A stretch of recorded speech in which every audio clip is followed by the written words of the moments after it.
Bonjour à toutes et à tous, nous sommes le mardi 22 avril et bienvenue pour ce nouveau journal sur TV Vendée. Voici les titres que nous allons développer. À un peu moins d'un mois des traditionnels Saints de glace qui rythment l'année des jardiniers, plus de 70 producteurs de plantes étaient réunis ce week-end pour la célèbre fête du même nom organisée par l'association Asphodèle. Les amateurs de botanique avaient donc rendez-vous du côté du château des Oudéry. Et qui dit week-end pascal dit chasse aux œufs, il y en avait de nombreuses partout en Vendée. Petits et grands ont bravé les éléments pour partir à la recherche du précieux sésame. Nous vous emmènerons dans le parc du Terrefort à Saint-Hilaire-de-Riez. Enfin, nous terminerons ce journal avec le coup de sifflet final donné au Mondial Football Montaigu ce lundi. Une semaine de compétition dont vous avez pu suivre les finales ce week-end sur notre antenne. Un ancien entraîneur et joueur professionnel était également l'invité d'honneur du tournoi. Mais on commence ce journal en prenant tout d'abord le chemin de Saint-Fulgent, où viennent d'être livrés sur la commune 3 nouveaux logements sociaux, des logements à loyer modéré proposés aux personnes et familles éligibles qui s'ajoutent aux plus de 8000 logements que gère déjà Vendée Habitat, un chiffre qui reste loin des 18 000 demandes en attente dans le département. Et si ce nombre peine à croître, il faudrait en effet compter entre 4 et 5 ans pour voir sortir de terre une habitation de ce type, en raison notamment de la complexité administrative liées au logement social. En projet, alors beaucoup, pas assez, parce qu'en Vendée, on manque de logements sociaux. Il y a une demande locative sociale de 18 000 demandeurs actifs. Et au niveau vendéen, l'ensemble des bailleurs ne propose que 2500 logements à la location chaque année. Entre à peu près 1 millier qui sont livrés et 1500 à 2000 qui se libèrent sur le parc existant. Et cette relocation, pour Aurélie, est synonyme d'une nouvelle vie qui commence. Elle était jusque-là présente hébergée dans un logement d'urgence avec son fils. C'est incroyable mais vrai. Enfin, c'est la deuxième chance d'une vie parce que la première c'était la maison, l'achat. Mais là du coup de pouvoir repartir en maison, en HLM et rester aussi dans la commune que j'ai choisie, c'est super. J'ai du mal à le montrer parce que voilà, je me contiens et que je réalise pas forcément non plus. Mais je suis vraiment très très heureuse pour moi et pour mon fils. Toutes les conditions sont réunies pour voilà, une nouvelle vie. Avec l'arrivée des beaux jours et des températures qui remontent petit à petit, il est l'heure de faire le plein de fleurs et autres plantes en tout genre qui viendront garnir les jardins et les balcons.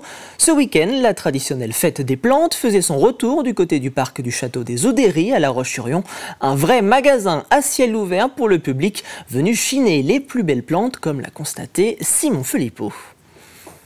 Parapluie en main, les visiteurs sont une nouvelle fois nombreux à la fête des plantes, tous venus admirer les productions des 70 exposants présents.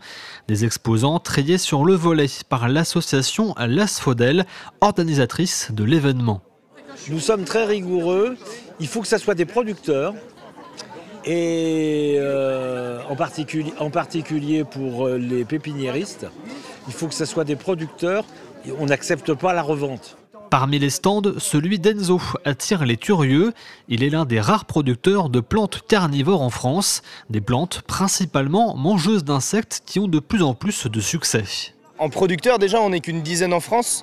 Et moi, l'un de mes objectifs, c'est aussi notamment de les démocratiser, de pouvoir les exposer, les montrer, de sensibiliser les gens et leur expliquer un peu que en fait, une plante carnivore, c'est pas si compliqué que ça à cultiver. Que à partir du moment où on a un extérieur bien ensoleillé et de l'eau de pluie pour les arroser, on peut s'en sortir et on peut cultiver plein de plantes carnivores, et notamment certaines que vous avez derrière vous. La majorité des visiteurs sont des habitués qui viennent chaque année pour trouver de quoi embellir leur jardin à l'approche des beaux jours, mais ils viennent aussi pour l'ambiance. Moi je suis lyonnais et oui bien sûr pour moi c'est important déjà de découvrir, comme je vous disais, des nouvelles plantes, des nouvelles choses. C'est diversifié déjà, et puis c'est convivial, les gens sont disponibles, c'est une sortie en même temps. Et puis l'accueil, le sourire, voilà, c'est un petit truc à grignoter en passant, c'est sympa. Pour sa 23e édition, et malgré la pluie, la fête des plantes a encore été un succès. Une belle récompense pour les 70 bénévoles mobilisés. Et pour rappel, les seins de glace, bien connus des jardiniers et des agriculteurs pour leur risque de froid et de gelée, sont prévus du dimanche 11 au mardi 13 mai. La glace de la patinoire de La Roche-sur-Yon, quant à elle, s'est transformée le temps d'un week-end en véritable toile pour peintres. Plusieurs jeunes ont participé à un atelier de peinture sur glace. À l'occasion de ce week-end de Pâques, les participants ont ainsi enfilé leurs patins et armés de leurs pinceaux, ont réalisé une grande fresque éphémère. Les œufs sur la glace, c'est de la peinture, on a de la gouache tout simplement et on peut s'amuser à faire de la peinture comme sur un papier, sauf que cette fois-ci c'est sur la glace. La glace permet à la peinture de geler à une vitesse assez incroyable, ce qui fait qu'on se retrouve avec un dessin qui ne bouge pas pendant quelques heures sur la glace et on l'enlèvera à la fin. C'est un rendez-vous qu'on se fixe globalement à chaque vacances scolaires. On se retrouve avec au moins une séance de peinture pour le carnaval en février, avec les dessins de Noël à Noël et puis à Pâques avec les œufs. Et Halloween, évidemment, où on se fait des gros squelettes et des grandes citrouilles pour illuminer un petit peu Halloween. Un week-end de Pâques qui, malgré un temps plutôt maussade, a tout de même permis aux enfants et aux parents de partir à la chasse aux œufs un peu partout dans le département. Exemple à Saint-Hilaire-de-Riez, où la commune organisait pour la 3e fois l'événement avec le soutien du Secours populaire et de la Junior Asso, une association qui encourage l'engagement et l'autonomie chez les mineurs. Un événement gratuit avec à la clé, bien évidemment, une récompense chocolatée. Un reportage Simon Philippot.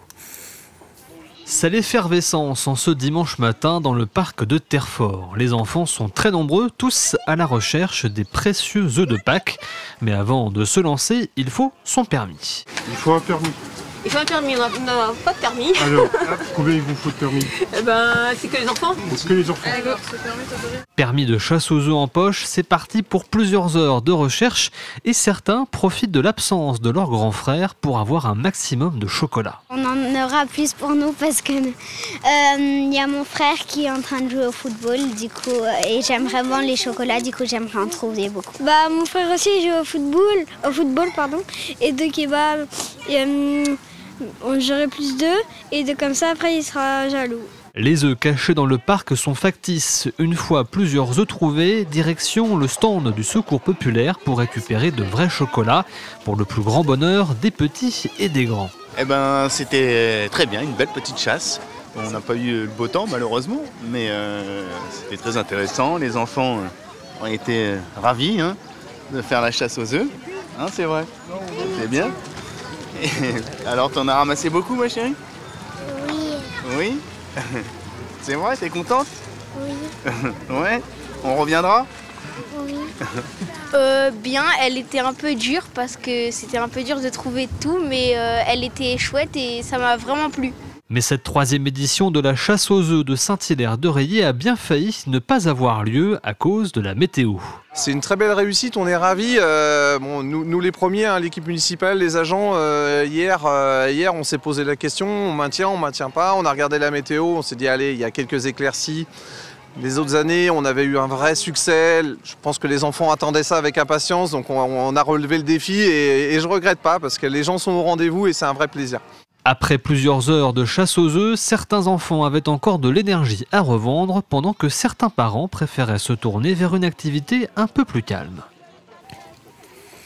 On ouvre une page sport avec l'événement sportif de ce week-end pascal. Les finales du mondial football Montaigu se sont déroulées au complexe Maxime Bossis. Vous étiez donc peut-être dans les gradins ou bien devant TV Vendée pour assister au 11e sacre de l'équipe de France qui a largement dominé le Portugal dans la finale du Challenge des Nations masculines, 5-1. Un peu plus tôt avait lieu la finale du Challenge Club entre les jeunes du Racing Club de Strasbourg et du Racing Club de Lens. Un match disputé puisque nordistes et alsaciens n'ont pas pu se départager pendant le temps réglementaire, un partout. C'est donc une séance de tir au but qui a permis aux Strasbourgeois de l'emporter, gagnant ainsi pour la première fois ce tournoi de Montaigu. Enfin, ce dimanche, la finale du Challenge des Nations féminines opposait le Japon, tenante du titre, à la Chine. Une rencontre 100% asiatique qui a tourné en faveur du vainqueur sortant. Les joueuses du Soleil Levant se sont imposées par la plus petite Danemark, 1-0 grâce à leur capitaine et repartent ainsi une nouvelle fois de Vendée avec le titre. Et puis, en marge des compétitions sportives qui avaient lieu sur le rectangle vert, l'amicale des éducateurs de football de la Vendée a organisé une conférence en présence de Luis Fernandez, l'ancien entraîneur et joueur professionnel passé par le PSG ou encore le FC Barcelone, a pu échanger avec le public sur le rôle d'entraîneur. Un entraîneur, il a ses qualités en essayant de les mettre au service de ces jeunes avec lesquels il travaille, avec le groupe qu'il a.